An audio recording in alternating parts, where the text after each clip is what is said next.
বলেছেন এটা ফ্যাসিস্টদের বাজেট। এই শব্দগুলো, এই শব্দ চয়নগুলো আমি শক্ত বিরোধিতা করছি মাননীয় স্পিকার। গতকাল মাননীয় সংসদ সদস্য শাহজাহান এমপি স্যার একটা কথা বলেছেন, উনি বলেছেন এটা ফ্যাসিস্টদের বাজেট।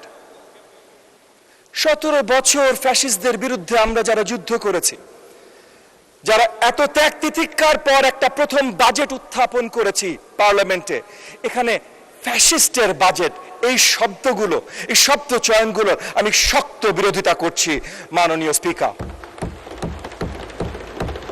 আমি ওনাকে ছোট করছি না, কিন্তু আমি বলছি যে এই ধরনের শব্দ চয়ন এই বাজেটের জন্য একেবারে শক্তভাবে নিন্দনীয়।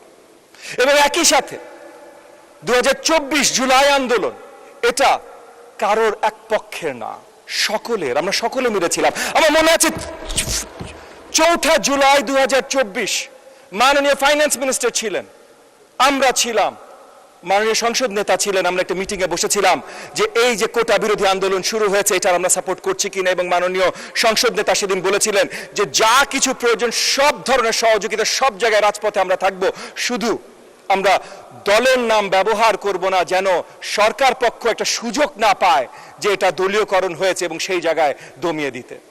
সো প্রথম থেকে শেষ পর্যন্ত আমরা সকলে ছিলাম।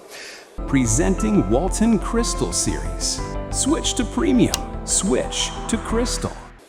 2024-এর 28 অক্টোবর, 2023-এর 28 অক্টোবর যেমন আমরা অনেকে কারাদণ্ড হয়েছি, একই সাথে 26-এও হয়েছি। এখানে আছে এই যে নুরুল হক নূর আছে, জোনায়েদ সাকি আছেন, বা অনেকে আছে আমরা যারা একসাথে রাজপথে ছিলাম।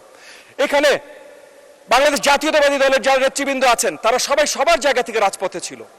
আমি বলেছিলাম আমার বাজেট নিয়ে বেশি আলোচনা হবে, বাজেট নিয়ে আলোচনা করতে করতে এগেন আপনার কাছে সময় যেহেতু চাইবো না, আমি জাস্ট এতটুকুই আপনার কাছে আপনার মাধ্যমে বিরোধী দলের সকলের প্রতি আবেদন জানাতে চাই যে জুলাই আন্দোলনটাও সকলে করেছিলাম, 71 আমি ফিরে যাব না, জুলাই আন্দোলনটা সকলে করেছিলাম, সেই স্পিরিটটা আমরা ধরে রাখি, এই হ্যালোড হলসে এই ধরনের শব্দ চয়ন আমরা না করি।